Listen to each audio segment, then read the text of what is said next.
Right now, let's waste no more time, Tracy. Let's bring up our guest. We are very honored to present an interview with Kira Rossler. Hi, Kira. How's it going? Hello, Kira. Kira, are you there? Hello. All right. Hey, great. We got you. Kira, this is Tracy and vice versa. Hi, Kira. Hi, Tracy. Thanks for calling in tonight. We appreciate it. No problem. Where are you calling from, may I ask? I'm in Los Angeles in my home. Nice. My bedroom. Do you need more? What color slippers or shoes are you wearing? Gray. Okay, that about does it. It's cool because we kind of know a lot of Kira's family, Paul Rossler and, a lot of the others. It's kind of cool and an honor to talk to you tonight, man.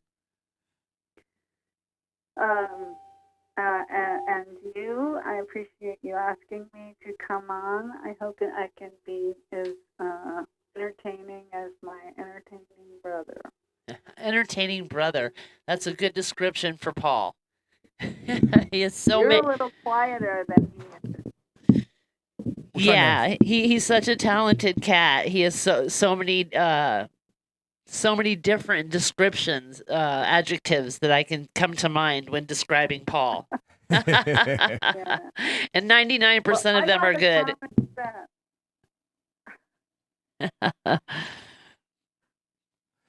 Anyway, so what are you doing on this lovely Sunday when we rudely interrupted you with an interview?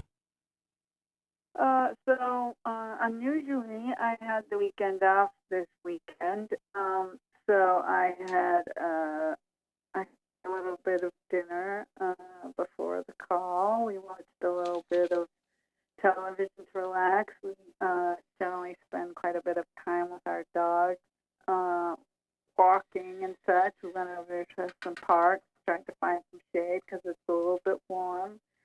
And, like that, a little bit of relaxation. I've been working really, really hard for quite a pull here, so having the weekend off was unusual and a pleasant respite. It's about to get really busy this week. Yeah, you seem like a very busy person, which is good creatively. I know that you are an Oscar and Emmy award-winning dialogue editor, correct? Well, it's a little misleading to say I'm an Oscar award-winning because the way it works is that it's the sound and team won an award and my boss has the hardware. I do not personally have the hardware in my home. I do have an Emmy, but it's the same thing. It is a team award. It's just the Emmys, they do give the whole team award. Yes, I have had the honor of both of those things. I have 2 Emmys, and I have been part of a Oscar award-winning sound team. Very good. For those of you who don't know and might be naive, including myself, what exactly is and what does a dialogue editor do? All right, so dialogue, generally speaking, both the dialogue editing and the ADR recording and editing these days is considered one job. And so what happens on the set, the dialogue is recorded, and a lot of people think that this is what we hear when we go to the movies, but the truth is that when they, chop up all the scenes and takes from the set, it comes to me sort of chopped up sounding, and it also has a host of sort of technical problems, and my goal is to fix as many of those technical problems as I can before I run out of time. Right. Sometimes the technical problems are very bad, and we record ADR in the studio to replace those lines. We also record the background voices, the walla, as we call it, to anything from a ballet guy putting something on him as he runs away to, chatter at a bar or whatever, anything like that. If you see those scenes, the actors aren't talking. that's all added later. Things that are very imperative to everything, and it's very subtle, but it's not subtle because without those things, it'd be a lot more quiet. Well, and actually, can be, like I said, very bumpy in the dialogue area if it hasn't been properly dealt with. The mixer does a lot to make it sound good too, but a lot of mixers will be very unhappy if the stuff came to him and wasn't properly prepared, so that he could spend his time, on his job. I do some noise reducing of the dialogue. I take clicks and pops out. Just a host of things. Occasionally there's distortion. I have tools to help me with that. So I'm just really, the level of detail would make most people want right. to be in another field. I bet. But, I like it. Well, and I know in 2016 you were involved in the sound editing team that won a 2016 Oscar for Mad Max: The Fury Road film. Yeah. Yeah, that was quite an experience because I got to go to Sydney for a while to work because the team was working there for a while. That would be fun. What was Australia like compared to the States, just in a nutshell? I had like 4 days off in 12 weeks, so I didn't see much. But the food was good, and did get close to a koala bear on one of those days. And I went whale watching and saw some whales, and I took a big hike one day, and I slept, I think, one of the days. But the food, like the simplest thing, like a can of tuna, is better there. It's just they don't allow the sort of crap in their food the way we have it, and because of where they're located, the cultures that are, you can get access the different cultures of food there. So it's in that way it was really cool, and the director George Miller was just an incredible guy. I mean, he basically was a doctor until 39 years old when he, quit to do the first Mad Max. And interesting. Now in his 70s, made another Mad Max and is now making another one in production with that. So they're fun films. And he's an animal. I mean, he just worked us all to death. He's Mad Max. People just go crazy for those films, I think they could make a Mad Max Road Warrior 56 and totally, like, it would go over swimmingly. It just, people can't get enough of those films. Well, I think is it something to do with, like, our fears about the future and, exactly. What the future will be like. One thing I would like to talk about, among other things, is I'm a huge Black Flag fan. Black Flag was like one of my favorite bands growing up, of course, as many people. And I really enjoyed your work with them. The stuff that you did was some of my favorite Black Flag material that I enjoy the most. And I know you were like sitting in with DC3 and you were asked to join Black Flag. At least that's what I heard. And I just wonder what your thoughts are when you think back to those days of being in Black Flag. Are those good memories for you? Well, yes. I certainly have no regrets. It was really hard work. It was, I guess I would say it was more of like training for the Olympics than it was very creative time. I wasn't necessarily writing a lot, or doing any fancy creative stuff. I was, just playing my guts out, for a lot of hours and going without enough sleep, so it was more like that. But I got to do some traveling. They were my favorite band when I got to join them, so certainly no regrets, and certainly looking back on it. I mean, at the time, you understand that it was a very small thing, right? Like, it wasn't big like now, like not a lot of people were into it at the time.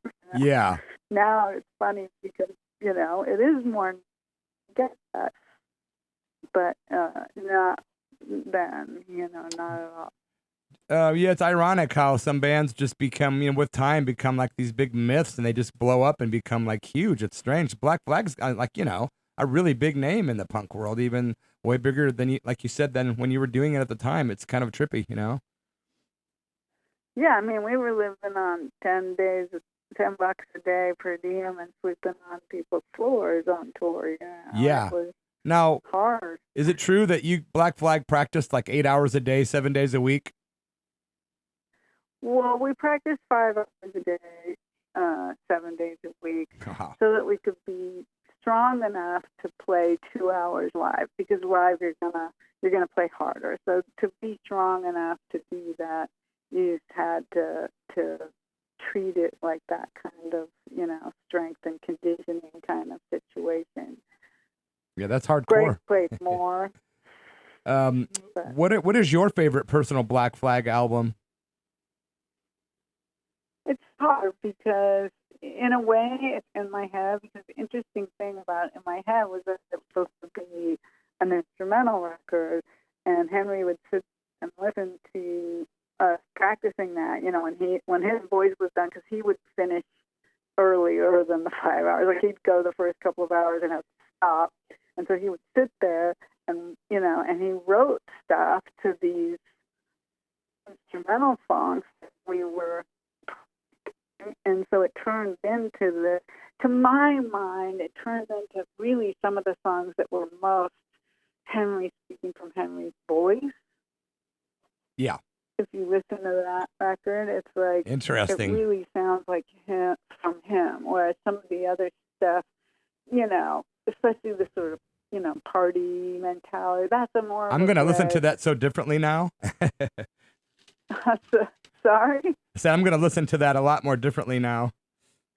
Yeah, I mean, because who the songwriter is, makes a big difference. And the stuff that was written by Greg has a more lighthearted vibe to it. Now, Chuck has a few songs on My War, like the On My War stuff, that has very, sort of strong